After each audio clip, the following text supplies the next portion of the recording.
श्री चंद्रशेखर जी, माननीय चंद्रशेखर जी। धन्यवाद अध्यक्ष जी।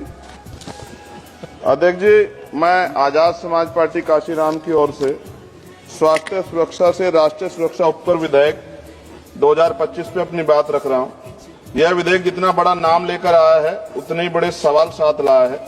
इस बिल का उद्देश्य राष्ट्रीय सुरक्षा और लोक स्वास्थ्य को सुदृढ़ करना बताया गया है, लेकिन इसकी संरचना, प्रावधान और भाषा में भारी अस्पष्टता है।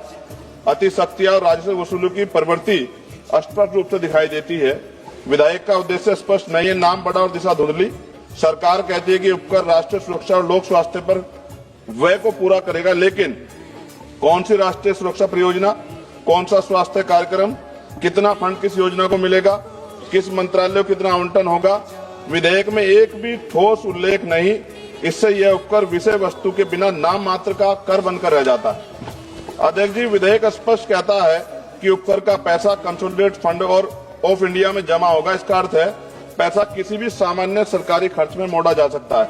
न संसद में स्पष्ट हिसाब मिलेगा, न जनता को पता चलेगा कि स्वास्थ्य या सुरक्षा में कितना पैसा लगा है।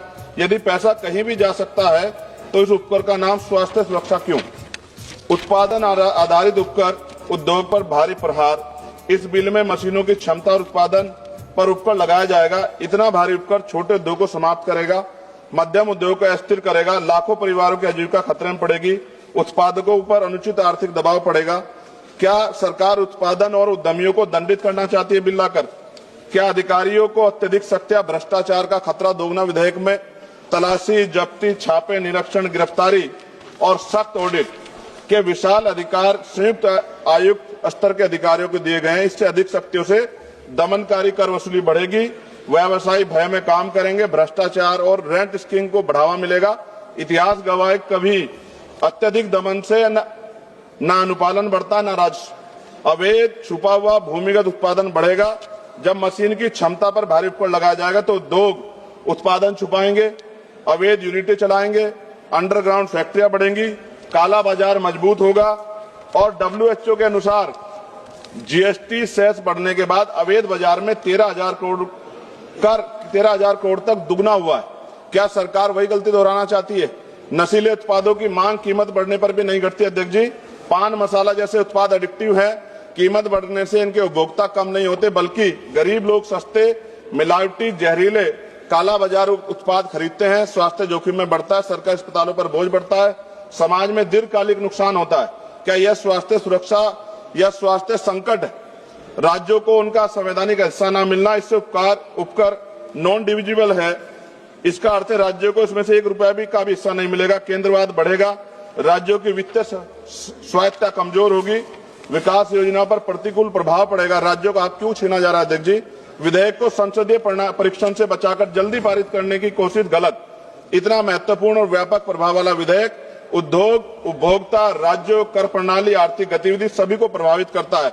निष्कर्ष जी, यह विधेयक देश हित में नहीं राज्य हित में है। और माननीय अध्यक्ष जी, सभी तथ्यों को देखते हुए स्पष्ट है, ये विधेयक अस्पष्ट है, अनियंत्रित है, शक्तियां देता है, उद्योग विरोधी है, अवैध बाजार बढ़ाएगा, गरीबों को नुकसान पहुंचाएगा, राज्यों के अधिकार छीनता है और उपकर प्रणाली को अविश्वसनीय बनाता है। हमारी स्पष्ट मांग है, विधेयक को तत्काल प्रवर समिति स्टैंडिंग कमेटी को भेजा जाए, उपकर की दर, उपयोग और पारदर्शक ठोस प्रावधान शामिल किया जाए, कर अधिकारियों की शक्तियों को सीमित और जवाबदेह बनाया जाए, उपकर राष्ट्रीय स्वास्थ्य व राष्ट्रीय सुरक्षा पर व्यय हो, इसका कानूनी प्रावधान अनिवार्य किया जाए। इन्हीं शर्तों के साथ इस बिल का मैं विरोध कर संशोधन सहित पुनर्विचार की मांग करता हूं। अध्यक्ष जी, अंत में इस बिल को पढ़कर मुझे ऐसा लग रहा है कि देश की सुरक्षा में अब अत्याधुनिक हथियारों की नहीं, पान मसालों की ज्यादा जरूरत है। और हर चौराहे पे खड़े होने वाला व्यक्ति कहेगा कि देश की सुरक्षा में सबसे बड़ा योगदान उसका है। धन्यवाद अध्यक्ष जी। जय भीम, जय भारत, जय संविधान।